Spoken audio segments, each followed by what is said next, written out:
Hello, students. Welcome or welcome back to my channel. Today, we are starting with the sexual reproduction. In the last lecture, we covered asexual reproduction, right? Now, we are starting with the sexual reproduction.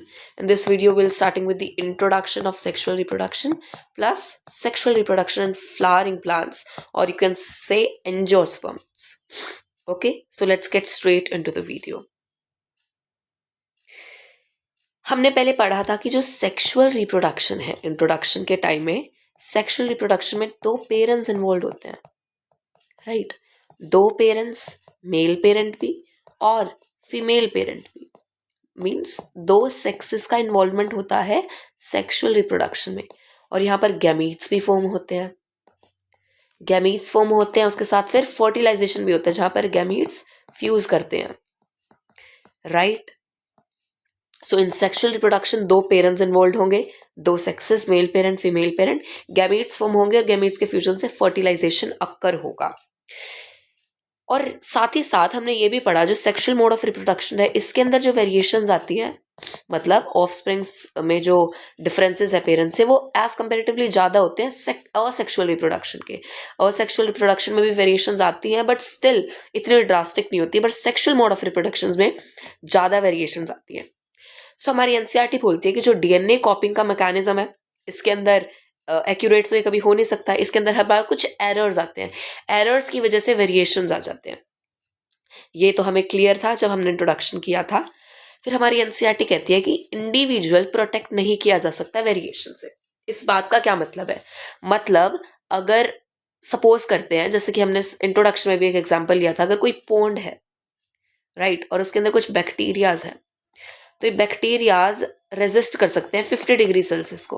But suppose करो किसी sunny day पर जो temperature था वो चला जाता है 80 degree Celsius, तो अगर वेरिएशंस नहीं होंगी तो सारे बैक्टीरिया मर जाएंगे, पॉपुलेशन क्या हो जाएगी, खत्म हो जाएगी। बट सपोज करो इतने में से कोई दो या एक बैक्टीरिया ऐसा था जो कि वेरिएशन की वजह से 80 डिग्री सेल्सियस को रेजिस्ट कर सकता था, तो वो ऐसी कंडीशन में भी जी सकता है, जिसकी वजह से जब वो वापस से रिप्रोड्यूस करेगा तो वो मेंटेन हो जाएगी with the passage of time. तो हमारी एनसीईआरटी यही कहती है कि एक इंडिविजुअल तो क्या पता डाई भी कर जाए ऐसी ड्रास्टिक सिचुएशन में, पर कोई पॉपुलेशन को मेंटेन करने के लिए वेरिएशन यूजफुल है। देयरफॉर जो सेक्सुअल मोड ऑफ रिप्रोडक्शन है ये अडॉप्ट किया जाता है क्योंकि इससे मोर वेरिएशन जनरेट होती है, और हमने वेरिएशंस के एडवांटेजेस तो पढ़े ही थे, राइट? देन हमारी एनसीईआरटी हमें इतना बड़ा एक पैराग्राफ देती है जिसके अंदर ये मियोसिस का रिडक्शनल डिवीजन की बात करती है। इसको मैंने आपके लिए बिल्कुल सिंपल लैंग्वेज में कन्वर्ट कर दिया है, चलिए देखते हैं।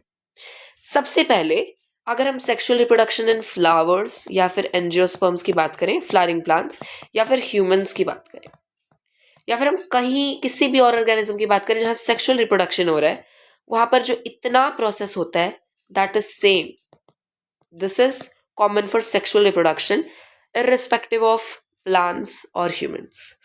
तो सबसे पहले हम इस टेबल को समझते हैं, मैं इसको ब्रीफ में भी समझाऊंगा, एक बार हम इसको ओवरव्यू ले लेते हैं इसका। गैमीट फॉर्मेशन, गैमीट फॉर्मेशन क्या होता है? सबसे पहले समझते हैं गैमीट क्या होता है। गैमीट वो स्पेशलाइज्ड सेल्स होते हैं जो हमारे रिप्रोडक्शन में इन्वॉल्व हैं, ओके? वो स्पेशलाइज सेल्स जो रिप्रोडक्शन में इन्वॉल्व हैं उसको हम कहते हैं गैमीट्स।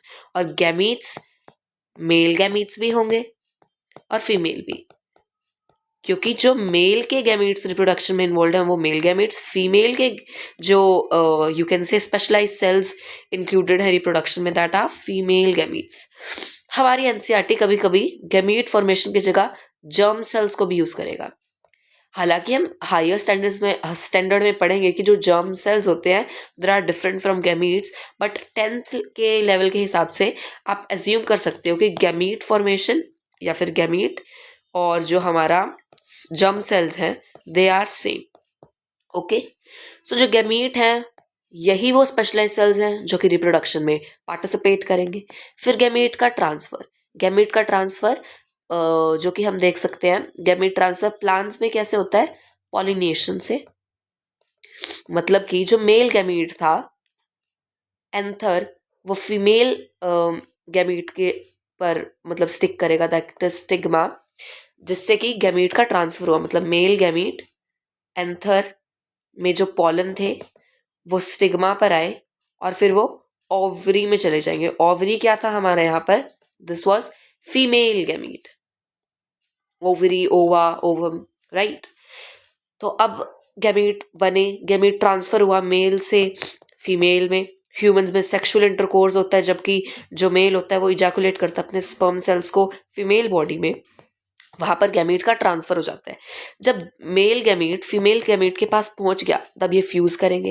ये फ्यूज करने की प्रोसेस को क्या कहते हैं, fertilization. As a result of fertilization हमारे पास जाइगोट बनता है। Zygote is result of fertilization. अब ये जाइगोट के सेल्स है खुद को डिवाइड करते हैं, 2 से 4 हो जाएंगे, 4 से 8, 8 से 16। ये प्रोसेस कंटिन्यू करेगा और जाइगोट डिवाइड करके एम्ब्रियो में बन जाएगा, राइट। फिर एम्ब्रियो की डेवलपमेंट होगी, नरिशमेंट होगी, प्लासेंटा भी होगा, वो हम आगे आगे पढ़ेंगे, डिस्कस करेंगे, राइट। और जो फ्लावरिंग प्लांट्स होंगे उनके अंदर एंडोस्पर्म का फॉर्मेशन होगा, जिससे कि जो हमारा नरिशमेंट मिलेगा, जिससे डेवलप करेगा हमारा जो एम्ब्रियो। और जब वो डी अटैच हो जाएगा, मतलब अगर नया प्लांट बनता है तो उसको हम कहेंगे ऑफस्प्रिंग, और नया ऑर्गेनिज्म भी बन सकता है ह्यूमन के केस में। पर जब तक वो फीमेल बॉडी में रहेगा उसको हम एम्ब्रियो कहते हैं। जब वो बाहर निकल जाएगा फिर हम उसको कह देते हैं बेबी, चाइल्ड, व्हाट्सोएवर, और साइंस की लैंग्वेज में हम उसको कह देते हैं offspring, right. So this was something जो कि सब सेक्सुअल रिप्रोडक्शन में कॉमन होता है, राइट। अब हमारी एनसीईआरटी कहती है कि हर एक सेल में 46 क्रोमोसोम होते हैं, राइट। वो कोई भी सेल है, कोई भी सेल, उसके अंदर है हमारे 46 chromosome. But as we are discussing reproduction chapter, तो रिप्रोडक्शन चैप्टर्स में हम जर्म सेल्स या फिर गैमीट्स की बात कर रहे हैं।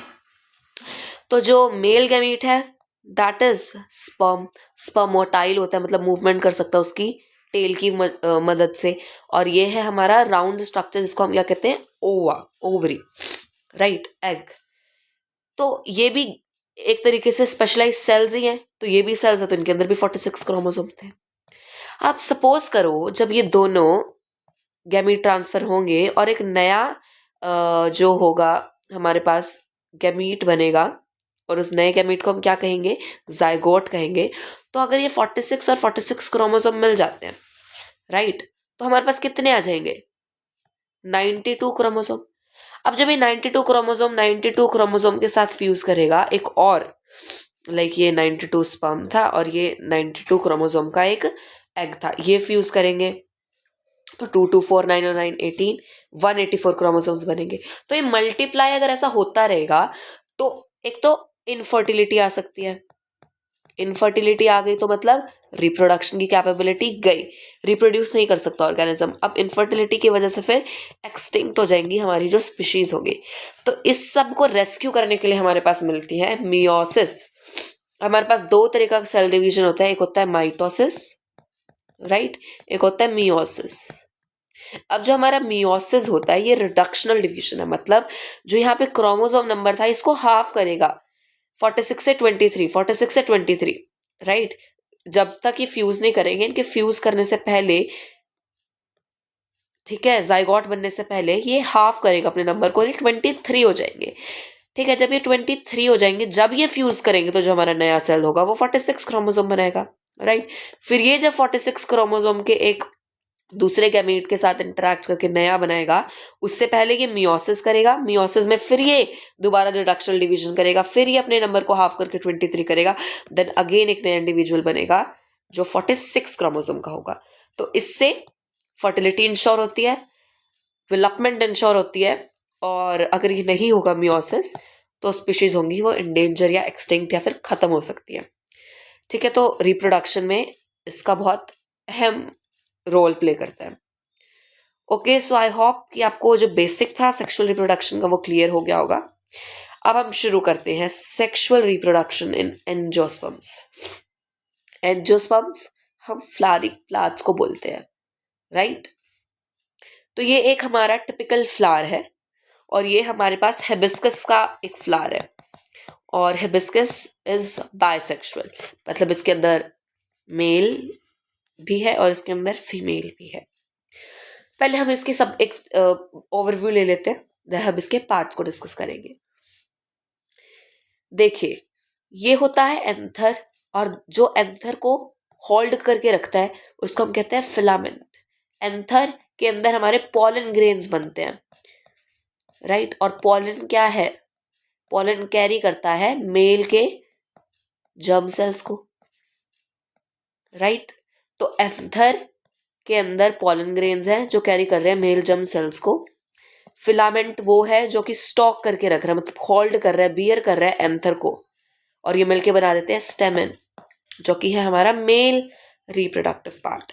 देन वी हैव पिस्टल, जिसको हम कार्लेक्स और कार्पेल भी कहते हैं, कुछ रेफरेंस बुक्स में आपको देखने को मिलेगा। तो इसके 3 पार्ट है, स्टिग्मा, स्टाइल, ओवरी।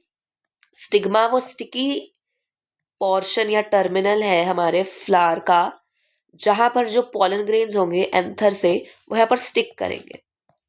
फिर हमारे पास एक स्टाइल है, स्टाइल अटैच करता है स्टिग्मा को ओवरी से, राइट। और जो मेल जर्म सेल्स होंगे पॉलन से, वो यहीं से पॉलन ट्यूब की मदद से ट्रैवल करेंगे। ओवरी एक स्वॉलन बेसल पार्ट है, मतलब बेस में एक स्वॉलन पार्ट है, राइट। और यहाँ पर ओवरी के अंदर ओव्यूल्स होते हैं, ओवरी के अंदर ओव्यूल्स जो कि फीमेल जर्म सेल्स होते हैं। यहाँ पर हमारे पास 3 ऊपर होंगे टर्मिनल में, 3 बेस में और 2 सेंट्रल कहते हैं। यहाँ पर हमारे पास ये फीमेल न्यूक्लियाई होते हैं, फीमेल न्यूक्लियस है मतलब ये ओवरी में, ठीक है। उसके बाद जो पेटल्स होंगे वो अट्रैक्ट करेगा पॉलिनेटर्स को, इंसेक्ट्स को। सेपल होंगी, ये प्रोटेक्ट करके रखता है इसके डेवलपमेंट स्टेज में, जब ये बर्ड होता है ये फ्लावर को प्रोटेक्ट करता है सेपल, क्योंकि जब तक ये फ्लावर बर्ड होता है तो ये क्लोज्ड रहते हैं, इससे वो प्रोटेक्शन प्रोवाइड करता है, राइट। और यूनिसेक्सुअल, यूनि का मतलब होता है 1, सेक्स तो आपको पता ही है, ठीक है, मतलब मेल है या फीमेल है। तो 1 जिसमें एक ही सेक्स है, ठीक है, या तो उसमें स्टेमन ही है मतलब मेल ही है, या उसमें पिस्टल ही है मतलब फीमेल ही है। जिसमें स्टेमन होगा उसको हमने स्टेमिनेट कहा, पिस्टल होगा उसको पिस्टिलेट कहा। पपाया और वाटरमेलन एग्जांपल्स है यूनिसेक्सुअल। बाय, बाय का मतलब 2, जिसमें 2 सेक्सेस हैं, मतलब फीमेल भी है मेल भी है। स्टेमन भी है जिसके अंदर पिस्टल भी, मेल और फीमेल दोनों है। हिबिस्कस, जैसे ये एक डायग्राम है हिबिस्कस का, इसके अंदर हमें स्टेमन भी देखने को मिलेगा, पिस्टल भी देखने को मिलेगा, राइट। अब ये हमने डिस्कस कर ही लिए हैं फ्लावर का पार्ट और उसके फंक्शन। जो सेपल्स हैं वो ग्रीन कलर के होते हैं, प्रोटेक्शन प्रोवाइड करते हैं बर्ड स्टेज में। पेटल्स थे वो ब्राइटली कलर्ड होते हैं, अट्रैक्ट करते पॉलिनेटर्स को। एंथर्स पॉलन ग्रेन्स को प्रोड्यूस करता है जिनके अंदर मेल गैमीट्स होते हैं। फिलामेंट स्टॉक है एक जो बियर करता है एंथर को, अपने एंथर के अपने ऊपर होल्ड करके रखता है। स्टिग्मा, स्टिग्मा रिसीव करता है पॉलन ग्रेन्स को, उसका स्टिकी नेचर होता है, राइट। स्टाइल जो है वो होल्ड करके रखता है, कि इलॉन्गिनेटेड स्ट्रक्चर है जो कि स्टिग्मा को और ओवरी को ज्वाइन करता है और पॉलन ट्यूब यहीं से ट्रैवल करती है। देन वी हैव ओवरी, मतलब एक बेसल बेस में स्वॉलन पार्ट पिस्टल का, जो कि फ्रूट में कन्वर्ट होगा फर्टिलाइजेशन के बाद। ये हम पोस्ट फर्टिलाइजेशन में पढ़ेंगे, राइट। ओव्यूल, ओव्यूल मतलब ओव्यूल्स फीमेल जर्म सेल्स हैं, फीमेल गैमीट्स है जो कि ओवरी के इनसाइड में प्रेजेंट है, ठीक है। ओवरी जो है उसके अंदर हमारे ओव्यूल्स प्रेजेंट है, ये हमारी फर्टिलाइजेशन की साइट है। यहीं पर पॉलन ग्रेन्स होंगे, वहां से जो स्टिग्मा पर आएंगे वो ट्यूब बना के पहुंच जाएंगे हमारे ओवरी में, ओव्यूल्स के साथ इंटरैक्ट करेंगे और फर्टिलाइजेशन बन जाएगा। और उसके बाद का क्या इवेंट्स होंगे वो भी हम इसी वीडियो में डिस्कस करने वाले हैं, राइट। अब हम टाइप्स ऑफ पॉलिनेशंस को डिस्कस करते हैं कि जो हमारा पॉलिनेशन है ना वो 2 टाइप्स का है, एक सेल्फ पॉलिनेशन भी है, एक क्रॉस पॉलिनेशन भी है, ठीक है। इसको मैं एक एग्जांपल से समझाता हूँ। मान लो हमारे पास ये एक प्लांट है, इसके ऊपर ये फ्लावर है, ठीक है।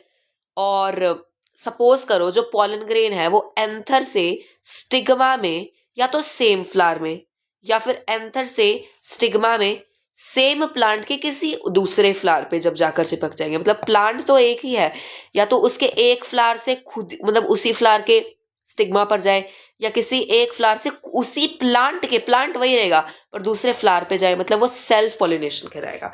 Transfer of pollen grains from anther to stigma, ठीक है। एंथर जनरेट करेगा पॉलन ग्रेन्स को, स्टिग्मा उनके स्टिकी नेचर से अट्रैक्ट करता है, या तो सेम फ्लावर पे या फिर डिफरेंट फ्लावर हो तो सेम प्लांट का हो। क्रॉस पॉलिनेशन क्या हुआ, हमारे पास 2 प्लांट आ गए यहाँ पर, राइट। यहाँ पे भी एक फ्लावर है, यहाँ पर भी एक फ्लावर है, तो इसमें क्या होगा, यहाँ के एंथर से इस फ्लावर के स्टिग्मा पर जाएगा, ठीक है। तो transfer of pollen grains from anther of one flower to stigma of another flower, ठीक है। इसमें 2 हमारे जो है प्लांट्स हैं वो इन्वॉल्व हो जाते हैं, यहाँ पर एक ही इन्वॉल्व होगा। और ये पॉलिनेटिंग एजेंट्स क्या है, मतलब ये एंथर से स्टिग्मा पर लेकर कौन जा रहे हैं, या तो वो वाटर, एयर, ये अबायोटिक फीचर्स भी हो सकते हैं, बायोटिक भी हो सकते हैं, इंसेक्ट्स हो सकते हैं, बर्ड्स हो सकते हैं, एटसेट्रा। इसको एक बार एनसीईआरटी से भी देख लेते हैं, जिससे आपको एक बेटर क्लैरिटी मिल जाएगी। तो हमने यहाँ पर मियोसिस का डिस्कस कर लिया था कि रिडक्शनल डिवीजन होगा, यही इस पैराग्राफ में यही दिया है। फिर हमने एंजियोस्पर्म्स में स्टार्ट किया, तो हमने इनके फंक्शंस पढ़े, हमने यूनिसेक्सुअल पढ़ा, एक सेक्स हुआ जिसमें बायसेक्सुअल पढ़ा, उनके एग्जाम्पल्स पढ़े। फिर हमने इन सब के फंक्शंस पढ़े कि मतलब ये जितने भी इसके पार्ट्स थे, पेटल, सेपल, एंथर, फिलामेंट, ये सारे इधर गिवन है। फिर हमारी एनसीईआरटी आगे कंटिन्यू करती है, ये इंपॉर्टेंट लाइंस हैं जो मैंने अंडरलाइन की है, और मैंने ये लाइन एज इट इज इधर अपने नोट्स में कॉपी की है, मतलब इनकी बहुत इंपॉर्टेंस है। एक बार इनको रीड करते हैं। जैसे कि हमने बात किया कि एंथर से स्टिग्मा पे, ये स्टिग्मा ये स्टिकी होता है, ये अपने ऊपर जो पॉलन ग्रेन था उसको स्टिक कर लेता है। तो जैसे ही जो पॉलन ग्रेन था वो स्टिग्मा के ऊपर लाए करा, तो उसको जर्म सेल तक पहुंचना पड़ेगा, वहीं पर फ्यूज करके ये फर्टिलाइजेशन करेंगे। तो उसके लिए जो पॉलन ग्रेन है वो एक ट्यूब डेवलप करता है, जो कि हमारा स्टाइल से होते हुए गुजरता है, ठीक है, राइट। तो एक पॉलन ग्रेन को ट्रैवल करना है, तो वो स्टाइल के अंदर से, ये हमारा स्टाइल होता है, स्टाइल के अंदर से ये एक पॉलन ट्यूब को जनरेट करता है, जिस ट्यूब से पॉलन ग्रेन से germ cell, male germ cell निकलता है और वो यहाँ से ट्रैवल करता है और ओवरी तक पहुंचता है, ठीक है। और जैसे ही ये ओवरी के अंदर पहुंचेगा, ये फ्यूज करेगा, फ्यूज करने के बाद क्या होगा, फर्टिलाइजेशन, ओके। एक बात मैं और बताना चाहूंगा, जो पॉलन ग्रेन है, these are not male gametes, ये मेल गैमीट्स को कैरीज करती हैं। इस बात में डिफरेंस समझे, जो पॉलन ग्रेन था इसके अंदर होगा male germ cell, pollen grain तो सिर्फ इसको कैरी करता है, और जो गैमेट को कैरी करता है हम उसको गैमेटोफाइट कहते हैं, राइट। गैमेटोफाइट वो चीज जो गैमेट को कैरी कर रही है, मतलब पॉलन ग्रेन नहीं है इन्वॉल्व हमारा रिप्रोडक्शन में। पॉलन ग्रेन का बस इतना रोल है कि पॉलन ग्रेन एंथर में हुए, जो कि कंसिस्ट करते हैं मेल जर्म सेल्स के, वो स्टिग्मा तक आए, उसने कैरी किया, ठीक है। इसके अंदर फिर था हमारा मेल जर्म सेल, ये मेल जर्म सेल फिर पॉलन ट्यूब बनाता है और फर्टिलाइजेशन करता है। अब एक बात और नोट करने की है, जो मेल जर्म सेल होता है इज डिप्लॉयड। अब आप कहोगे भैया ये क्या बात है, मेल जर्म सेल डिप्लॉयड है, मतलब इसके अंदर 2 न्यूक्लियस है। ह्यूमंस क्या है, हैप्लॉयड है। हैप्लॉयड मतलब हमारे एक सेल में हमारे पास एक ही न्यूक्लियस है, हमारे पास, हमने 9th क्लास में पढ़ा था, एक ही न्यूक्लियस होता है हमारे पास। पर जो हमारा ये जो भाई मेल जर्म सेल है ना, ठीक है, ये जो मेल गैमीट है ये हमारा डिप्लॉयड है, इसके पास 2 न्यूक्लियस होते हैं, तो male germ cell is diploid, ठीक है। ये जो मेल जर्म सेल है फिर ये पहुंचता है हमारे ओवरी के पास, और ओवरी में ये ओव्यूल्स से इंटरेक्ट करता है। अब जो 2n स्ट्रक्चर है, मतलब 2 न्यूक्लियस है, ठीक है, तो जो ये 2n मेल जर्म सेल है, इसका जो एक न्यूक्लियस होगा, एक न्यूक्लियस तो किसी भी ओवरी के साथ फ्यूज कर जाएगा, ठीक है, किसी भी एक मतलब ओव्यूल के साथ फ्यूज कर जाएगा, सॉरी ओवरी नहीं ओव्यूल, ओवरी कैरी कर रहा है ओव्यूल्स को, किसी भी एक ओव्यूल के साथ फ्यूज कर जाएगा। और जब male germ cell female germ cell के साथ फ्यूज किया, उसी को हमने क्या कहा, फर्टिलाइजेशन, मतलब फर्टिलाइजेशन हो गया। बट यहाँ सोचने की बात है, 2n में से एक न्यूक्लियस तो फ्यूज करके भैया चलो आपने कहा फर्टिलाइजेशन हो गया, एक न्यूक्लियस का क्या, एक न्यूक्लियस जो सेंटर में आपको दिख रहा है 2 फीमेल न्यूक्लियाई प्रेजेंट है, तो जो हमारा बचा हुआ एक न्यूक्लियस था वो सेंट्रल 2 फीमेल न्यूक्लियाई के साथ फ्यूज करके 3n स्ट्रक्चर बनाएगा। अब पूछोगे 3n कैसे? एक तो हमारा था male nuclei, 2 central female nuclei, 2 और 1 3, तो 3n स्ट्रक्चर बनता है। और इस 3n स्ट्रक्चर्स को हमने कहा एंडोस्पर्म। एंडोस्पर्म क्या काम करता है? एंडोस्पर्म नरिशमेंट प्रोवाइड करता है, जो कि अब हमारा जाइगोट बनेगा फर्टिलाइजेशन के बाद। ठीक है, इसको अभी हम देख लेते हैं एक बार। पोलन जो है वो मेल गैमीट को बनाता है, मतलब उस कंटेन करता है मेल गैमीट को, और क्या है? गैमीटोफाइट है। Pollen grains are not male germ cells, वो कंटेन करते हैं, दे आर गैमीटोफाइट। और डिप्लॉयड है, मतलब उसके अंदर 2 न्यूक्लियस है, राइट। अब जो 2 न्यूक्लियस था उसमें से एक न्यूक्लियस तो हमारा फ्यूज कर जाएगा एग के साथ और जाइगोट बनाएगा। ठीक है, जिसको हम फर्टिलाइजेशन कहते हैं। यही तो है, मेल न्यूक्लियाई फीमेल के साथ फ्यूज करेगा और एक जाइगोट बनाता है, इसको फर्टिलाइजेशन कहते हैं। अब 2n में से एक तो फ्यूज करके फर्टिलाइजेशन में इन्वॉल्व हुआ, जो दूसरा वाला था ये सेंट्रल फीमेल न्यूक्लियाई के साथ फ्यूज करके एंडोस्पर्म बनाएगा। And what is endosperm? 3n structures. 3n structure था, ये नरिश करेगा जाइगोट को डेवलपमेंट के टाइम में। देखो, मैं आपको चाहे कितना ही बताऊं, जब तक आप खुद से इसको रिवाइज नहीं करोगे, जब तक आपको नहीं समझ में आएगा। तो इस एक्सप्लेनेशन के बाद आपको लगेगा कि आपको समझ में आया, बट एक बार स्टिल इन नोट्स को मैं आप डिस्क्रिप्शन में आपको अवेलेबल करा दूंगा, राइट, ड्राइव की फॉर्म में। वहां से इनको आप प्रिंट आउट ले या कैसे भी फॉर्म में पढ़े, और आपको एक बेटर क्लैरिटी मिल जाएगी। Okay, post fertilization. Post fertilization है मतलब फर्टिलाइजेशन हमारा एक बार हो गया, अब फर्टिलाइजेशन के बाद क्या होगा, इसके बाद क्या होगा, that is our post fertilization. Fertilization के बाद हमें पता है हमारा जाइगोट बना। ये एनसीईआरटी की एज इट इज लाइंस है, हम वहीं से एक बार इनको डिस्कस कर लेते हैं। देखो, आफ्टर फर्टिलाइजेशन जाइगोट बना, ठीक है। जाइगोट अब डिवाइड करेगा सेवरल टाइम, ठीक है। जाइगोट के जो सेल्स होंगे वो डिवाइड करके क्या बनाएंगे? एम्ब्रियो बनाएंगे ओव्यूल के अंदर ही, ठीक है। अब जो ओव्यूल होगा वो अपने टफ कोट बनाएगा और सीड में कन्वर्ट हो जाएगा, ठीक है। अब ये हम क्या पढ़ रहे हैं? फर्टिलाइजेशन हमारा हो चुका है, फर्टिलाइजेशन के बाद क्या हुआ? जाइगोट बना, फर्टिलाइजेशन का एक प्रोडक्ट। जाइगोट खुद को डिवाइड कर रहा है, रैपिड उसके अंदर सेल्स डिवाइड कर रहे हैं, जिससे एम्ब्रियो बन रहा है, ठीक है। एम्ब्रियो बना, एम्ब्रियो ओव्यूल के अंदर बनता है, और जो ओव्यूल होता है वो अपने ऊपर एक टफ कोट बना लेता है और सीड कन्वर्ट कर लेता है। और जो ओवरी थी वो रैपिडली, ठीक है, जो हमारी वो भी राइपन करती है और फ्रूट बन जाती है। अभी हम इसको ही एक बार दोबारा से पढ़ते हैं। जाइगोट हमारा बना, डिवाइड करने के फिर डिवाइड करेगा, ठीक है। फर्टिलाइजेशन हुआ, जाइगोट बना, डिवाइड करके उसने एम्ब्रियो बनाया ओव्यूल के अंदर ही, ठीक है। ये हमारा कोई ओव्यूल था, वो बन गया। अब उसके ऊपर एक टफ कोट आ गई और वो सीड में बन गया। अब ये हमारा एक सीड है, और जो हमारा सीड है ये ओव्यूल था। ओव्यूल के बाहर ओवरी है, तो ये तो सीड में कन्वर्ट हो गया, और जो ओवरी थी वो फ्रूट में कन्वर्ट होगी।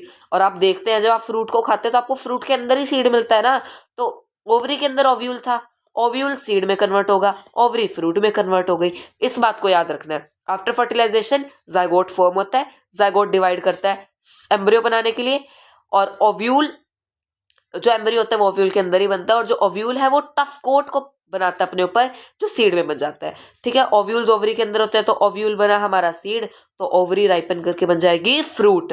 और जो पेटल, सेपल, स्टेमन, स्टाइल, स्टिग्मा, ये सब कुछ झड़ जाते हैं, श्राइवल हो जाते हैं, ठीक है।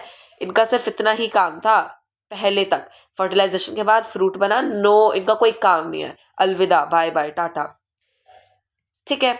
अब हम पढ़ते हैं फ्यूचर प्लांट कंटेन करता है हमारा सीड। अभी हमने डिस्कस किया कि जो ओव्यूल्स थे वो सीड में बन गए टफ कोट बनाकर। तो जो फ्यूचर प्लांट होता है ना वो सीड में ही होता है। जब उसको अप्रोप्रिएट कंडीशन मिलेंगी, हम सीड को ही तो ग्रो करते हैं। आप मुझे कोई सीड दो किसी प्लांट का, मैं उसको ग्रो कर सकता हूँ, उसको फेवरेबल कंडीशंस दूंगा। तो इसी प्रोसेस को हमने जर्मिनेशन कहा। जर्मिनेशन ने किस प्रोसेस को कहा? वो प्रोसेस जिससे सीड कंटेनिंग फ्यूचर प्लांट एक सीडलिंग में कन्वर्ट हो जाता है एप्रोप्रिएट कंडीशंस में, वो जर्मिनेशन है। प्रोसेस जिसमें सीड था, सीड ओव्यूल्स के टफ कोट को बनाने से हुआ, ठीक है। तो प्रोसेस जिससे सीड, जिसमें ओव्यूल्स होते हैं, कंटेनिंग फ्यूचर प्लांट, अब फ्यूचर प्लांट कंटेन करता है जो हमारा सीड होता है, वो सीडलिंग में डेवलप हुआ। सीडलिंग मतलब छोटा प्लांट होता है, जैसे हम ऑफस्प्रिंग कहते थे छोटे बेबी को, ऐसे ही सीडलिंग हुआ ये। तो वो अप्रोप्रिएट कंडीशन मिलेंगी, उसको टेम्परेचर, रेनफॉल सब कुछ चाहिएगा, उसको हमने जर्मिनेशन कहा। This is the perfect definition of germination. इसको आप एज इट इज याद कर लें और ये आपको पेपर में भी रेडीमेड आंसर मिल गया। फिर हमारे पास ये सीड का एक टिपिकल सा एक स्ट्रक्चर गिवन है। अगर हम इस सीड को बीच में से ओपन करें तो हमें ऐसा कुछ स्ट्रक्चर देखने को मिलेगा। प्लेम्यूल है एक हमारे पास, एक हमारे पास रेडिकल है। तो देखो जो प्लेम्यूल है इसका क्या काम, प्लेम्यूल हमारा फ्यूचर शूट को कंटेन करता है। मतलब जब इस सीड को ग्रो किया जाएगा तो उसमें जो शूट बनेगी ऊपर की तरफ ये निकलेगा, ऊपर ये प्लेम्यूल ग्रो कर जाएगा, ये फ्यूचर शूट है। रूट रेडिकल है वो फ्यूचर रूट को कंटेन करता है, तो ये नीचे की तरफ ग्रो करेंगी। और जो कोटिलिडन है ये कवर करके रखता है, प्रोटेक्ट करता है और फूड को स्टोर करता है एक नरिशमेंट के लिए। आप खुद सोचो, जब ये सीड था इसके इधर कहीं मान लो ये प्लम्यूल हुआ और इधर कहीं रेडिकल हुआ, इसको हमने सो किया तो ये तो ऊपर शूट हमारा ग्रो करेगा और रूट नीचे।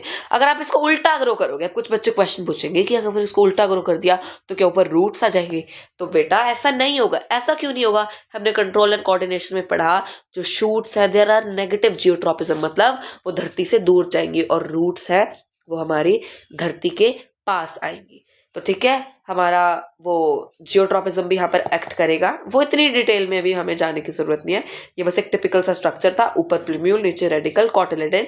ये डायग्राम भी आ सकता है जिसमें आपको इनकी लेबलिंग करनी दे सकती है, ये एमसीक्यू में आया हुआ क्वेश्चन है प्रीवियस ईयर। तो इसी के साथ हमारा sexual reproduction in the plants cover होता है। आई होप आपको पसंद आया होगा। अगर ये लेक्चर आपको पसंद आया तो इस चैनल को सब्सक्राइब करें, लाइक करें और अपने फ्रेंड्स के साथ शेयर करें। अगले part reproduction in human beings के लिए इस चैनल पर बने रहे।